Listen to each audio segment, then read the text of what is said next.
If you're an Australian pensioner planning an overseas trip in 2026, or you're already living part of the year overseas, there is a rule change happening right now that could either save your pension or cost you thousands of dollars if you get it wrong.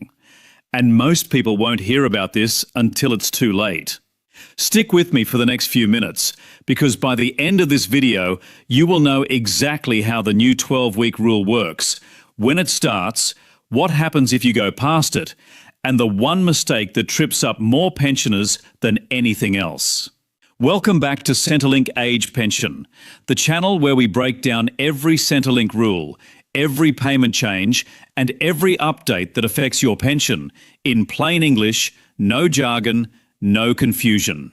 If this is your first time here, consider hitting subscribe, because we publish new updates the moment they happen. And this is one of the biggest changes to overseas travel rules in years. So let's get straight into it. For a long time, the rule for age pensioners traveling overseas has been simple but strict. You could travel for up to 6 weeks, and your full pension, including your pension supplement, would keep being paid exactly as if you were still in Australia. But the moment you crossed that 6-week mark, your pension supplement dropped down to what's called the basic rate, and other extra payments tied to being an Australian resident, like the energy supplement, would stop completely. For a lot of retirees planning a longer holiday, a family visit overseas, or time with grandchildren living abroad, 6 weeks was never enough. It meant cutting trips short, or accepting a payment reduction just to see family. That is now changing. In the recent federal budget, the government confirmed it will double that time frame. Instead of 6 weeks, pensioners will now be able to spend up to 12 weeks overseas before their pension supplement is affected. This change takes effect from the 20th of September, 2026. So if you're planning a trip, that date matters a lot. Let's break down exactly what this means in practical terms. If you are an age pensioner and you travel overseas for a trip that is 12 weeks or less, starting from that September date, your pension supplement will continue to be paid at the same rate as if you were still in Australia. Right now, the full pension supplement is $86.50 a fortnight for a single pensioner, and $65.20 each fortnight for each member of a couple. That is real money, and under the old rule, a lot of retirees were losing part of that after just 6 weeks away. Under the new rule, you get double the travel time before that happens. Now here is the part people often misunderstand. This doesn't mean your entire pension stops after 12 weeks. What happens is more specific. Once you pass the 12-week mark, your pension supplement drops to the basic rate rather than the full rate. Your core age pension payment itself is a separate thing, and it can often continue, but you need to keep meeting all the usual qualification rules the whole time you're away. Things like your residency history, your income, and your assets. If you are moving overseas permanently rather than just traveling, the rule is different again.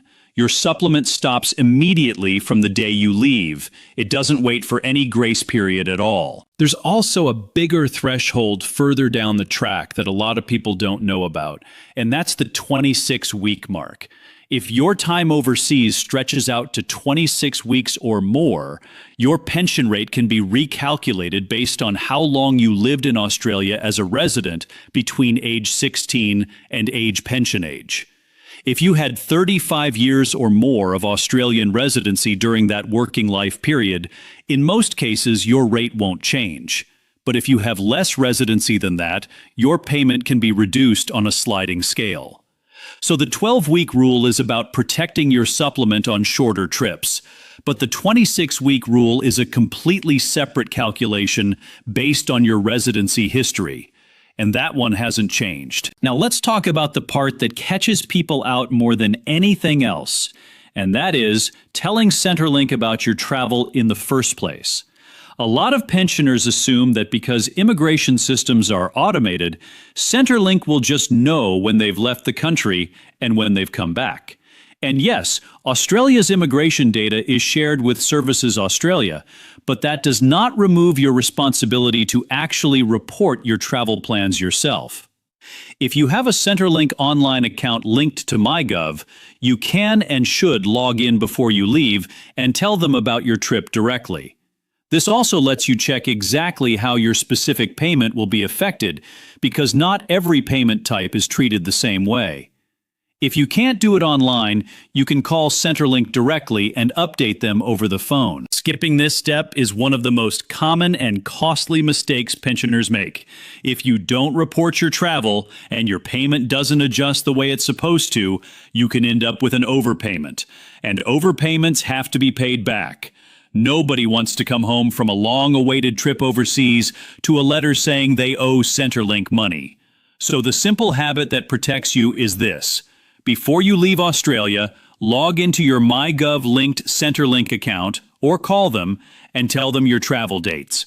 It takes a few minutes, and it can save you a serious headache later. There's another rule that catches out a specific group of pensioners, and it's one that barely anyone talks about. If you have recently returned to Australia to live, and then you leave again to travel overseas within 2 years of that return, your payment may actually stop altogether. This is designed to make sure the pension supports people who are genuinely settled residents, not people moving in and out of the country repeatedly. So if you've recently come back to Australia after living overseas, and you're now planning another trip, this is something you absolutely need to check with Centrelink before you book anything. It's also worth remembering that some payments are simply non-portable, meaning they stop the moment you leave the country, no matter how long the trip is. And if you're traveling to a country that has a social security agreement with Australia, your payment situation may actually work differently again, sometimes more favorably. So the golden rule here is, don't assume. Confirm your specific situation with Centrelink International Services before you travel, because your circumstances, your destination, and your length of stay all interact with each other. Let's put this all together with a simple example so it's crystal clear. Say you're a single-age pensioner, and from September 2026, you go overseas for 10 weeks to visit family. Because that's under the new 12-week threshold, your pension supplement continues at the full rate the entire time, along with your base pension, provided you still meet all the usual eligibility rules. Now imagine instead your trip stretches to 14 weeks. Once you cross that 12-week mark, your supplement drops to the basic rate for the remaining time you're away. Your core pension can still continue, but that extra supplement money is reduced. And if that same trip somehow extended out to 27 weeks, now you're also looking at the residency-based recalculation on top of everything else. 3 different thresholds, 3 different outcomes, and knowing exactly where your trip falls on that timeline is what protects your payment. So here's your action plan if you're planning international travel as an age pensioner. First, note the date. This new 12-week rule starts from the 20th of September 2026. So if your trip is before that date, the old 6-week rule still applies. Second, make sure your Centrelink account is linked to MyGov before you leave, so you can report your travel and check your specific impact online. Third, know your own residency history, because that 35-year figure matters a lot if your trip goes past 26 weeks. Fourth, if you've returned to Australia recently, check the 2-year rule before booking another overseas trip. And fifth, when in doubt, call Centrelink International Services directly and get your situation confirmed in writing before you leave, not after. This rule change is honestly a really positive shift for retirees who want the freedom to travel longer without losing money they're relying on. Doubling that window from 6 weeks to 12 weeks gives you real breathing room, whether that's an extended visit to family overseas, a longer holiday you've been putting off, or simply more flexibility in how you spend your retirement. But the rule only works in your favor if you understand it and if you keep Centrelink updated along the way. If this video helped clear things up, do me a favor and hit that like button. It genuinely helps this channel reach more pensioners who need this information before they book a trip, not after. Subscribe to Centrelink Age Pension so you don't miss the next update, because these rules shift more often than people realize, and we break down every single change the moment it's confirmed. Drop a comment below and let me know if you're planning an overseas trip in 2026. And if you have any questions about your specific situation, ask away. I read every comment and I'll do my best to point you in the right direction. Thanks for watching. Take care of yourselves, and I'll see you in the next one.